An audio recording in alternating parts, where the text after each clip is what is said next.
What's going on, guys? Eric Pete here, back with another video. I did some looking at some of the most craziest plays I have seen in some Super Bowls that happened in my lifetime. Even the one that happened when I was just a couple months old, back in 2002, was Super Bowl 36. I was born in 2001, by the way. Well, I've looked at some of the craziest plays from every Super Bowl from 36 to 55. Well, you can say they're crazy. If you don't want to say they're crazy plays, I'm perfectly okay with that too. But I personally think that if I was in charge of the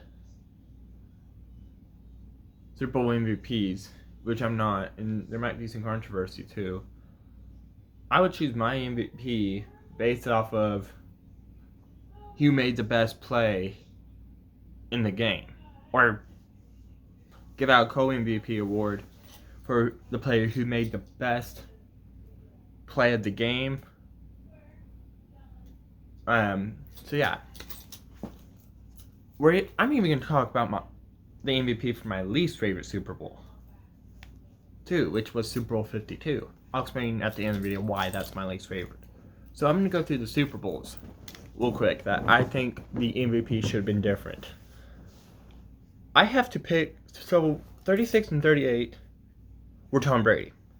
The MVPs of both of those Super Bowls were Tom Brady, who to me is a really good quarterback. As you guys may not know, this year he won his 5th Super Bowl MVP along with his 7th Super Bowl. Now, the person who I think should have been the MVP of both of them, Adam Vinatieri. Basically, with Adam Vinatieri, both times, he basically scored the game-winning goal. Like, basically, with not even 5 seconds left in the game. Both games were tied. We're in regular. There is not even 5 seconds left in regulation. We're about to go in overtime. What does Adam Vinatieri do? Kick the game-winning field goal. Both times he did that. Both times. We're about to have an overtime, and the next thing you know, Adam Vinatieri kicks a game winner, and the Patriots won the Super Bowl both times. So, I personally would think that Adam Vinatieri would have been the better pick for the Super Bowl MVP both times, because literally at the last second he scored those field goals. Literally last second. There wasn't enough time to do another play after that. 36, it was like right when the ball went through the uprights, right when the clock expired. And with 38 there was like 3 seconds left in the game, and unless they were going to do a nail back, which they didn't, Carolina wouldn't have had enough time to go down the end zone. Well, if they did make it to the end zone, Carolina would have won the Super Bowl, but yeah.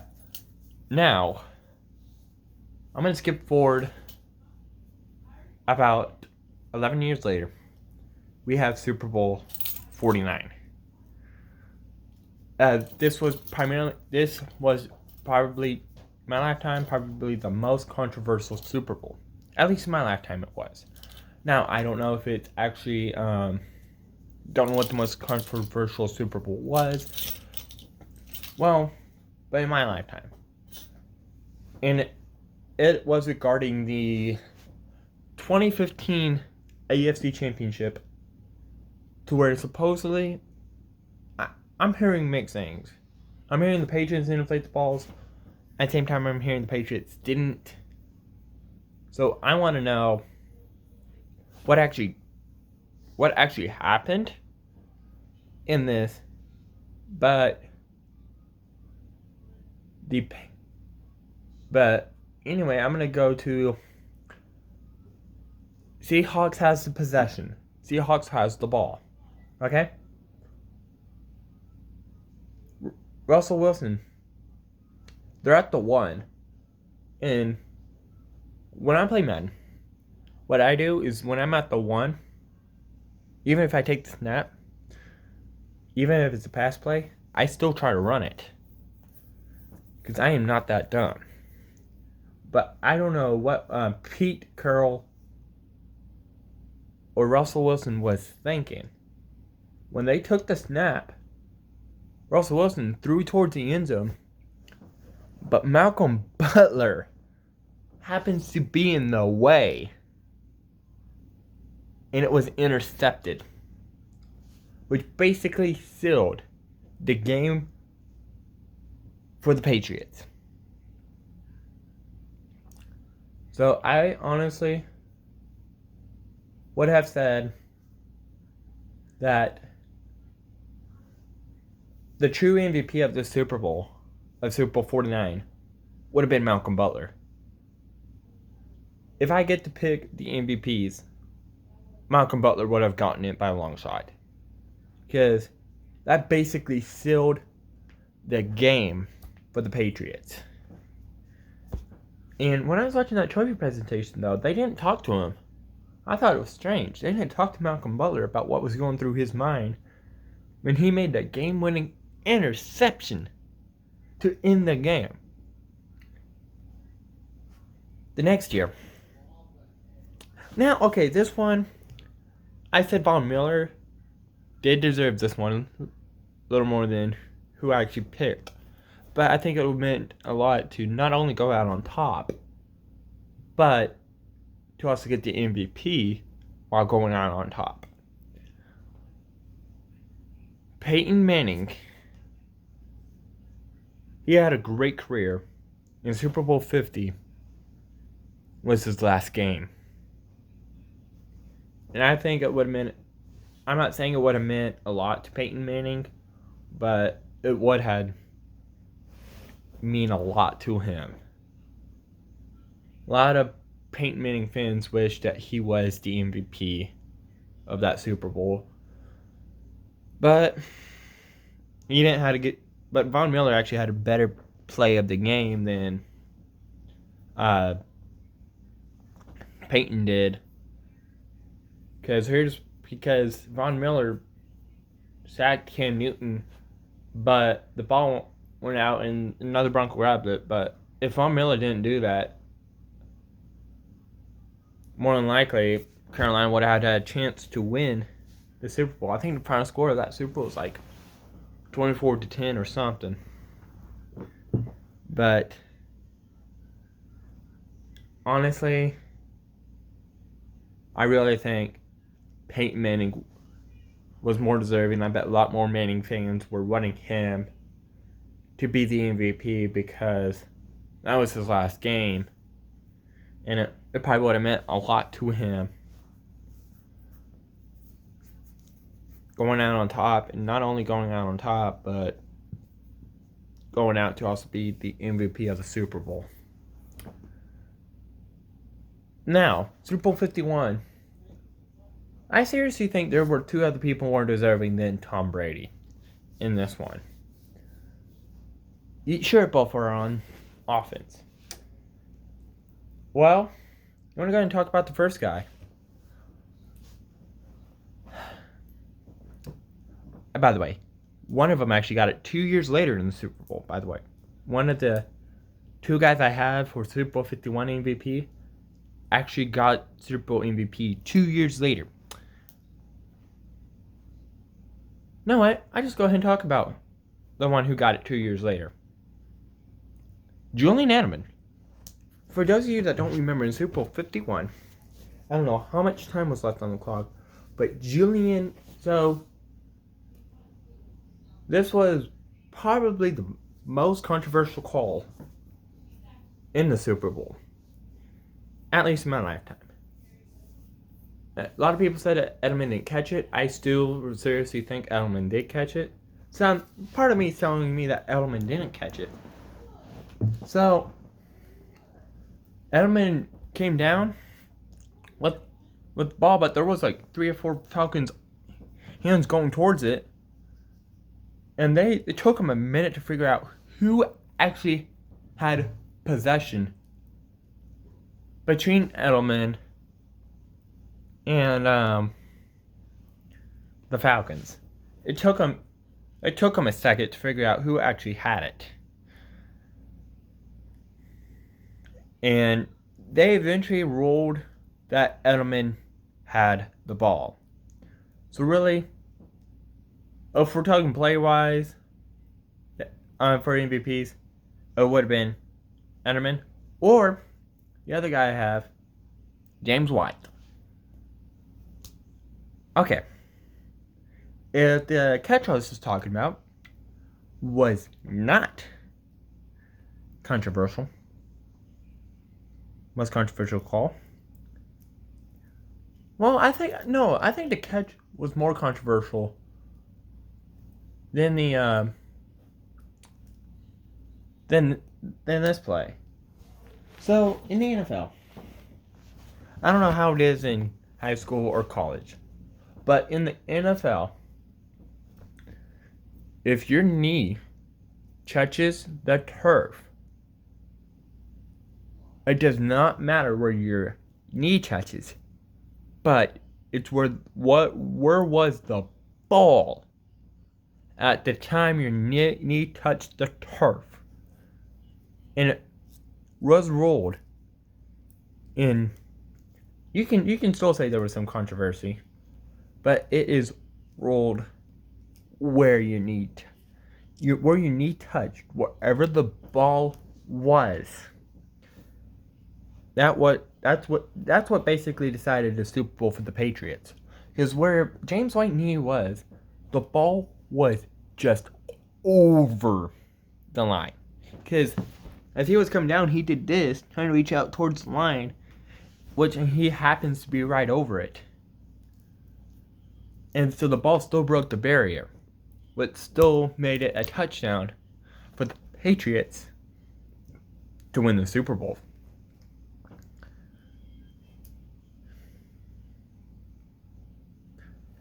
You know what? When I talk about why I don't like 52, I'm going to go ahead and talk about the last one I have on this list that I would change the MVP on.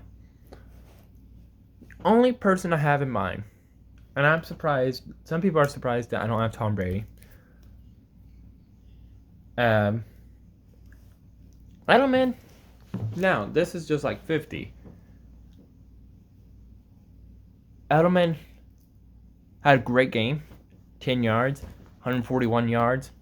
That was more than he ran other teams' offense. But to me, he didn't make the most impressive play of the game. Like I said, I'm doing this off of plays.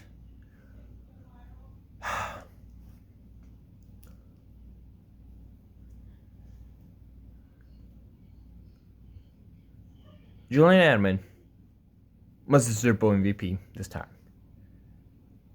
I was just talking about Julian Edelman just a few moments ago when I was talking about me changing the MVP of Super Bowl 51. When I said Edelman actually got the MVP. Well,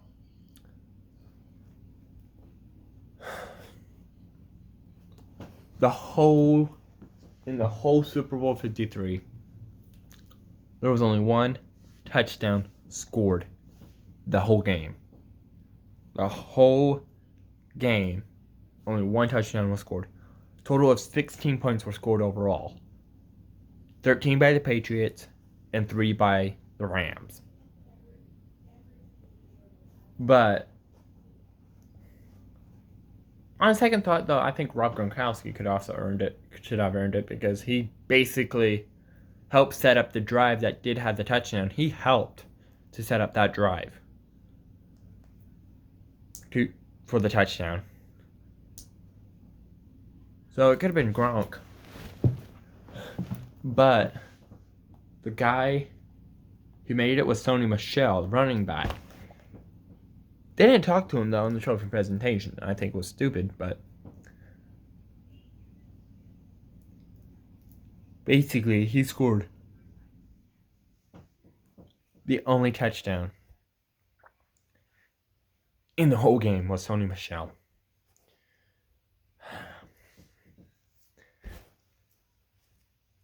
Well, let's also talk about 55.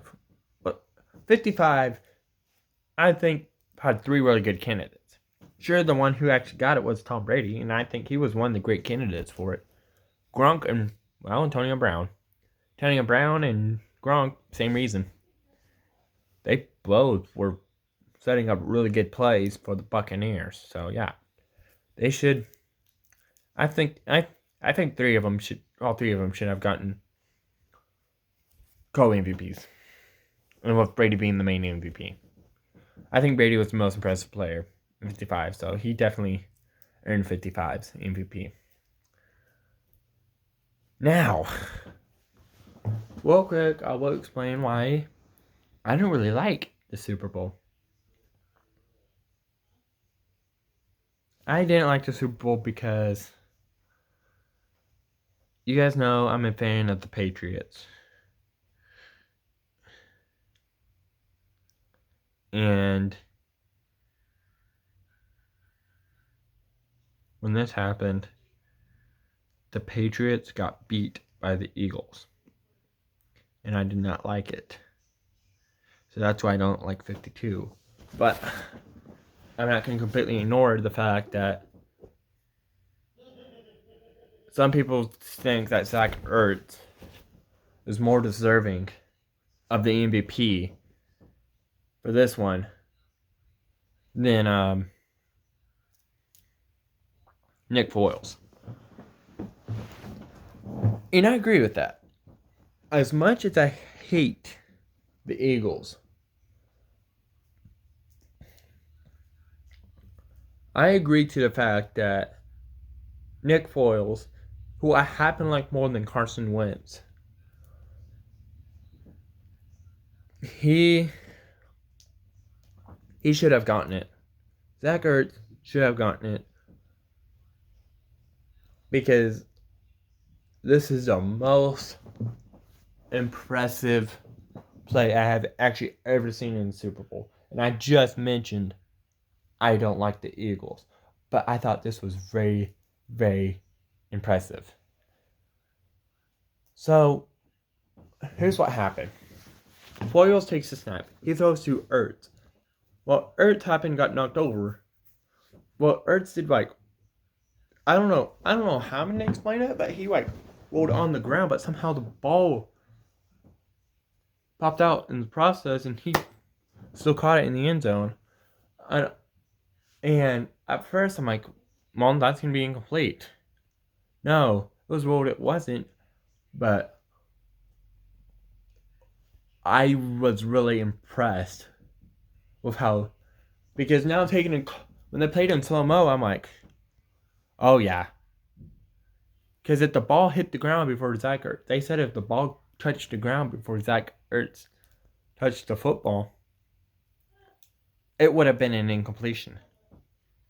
And Patriots would have won. Would have won the Super Bowl right then and there.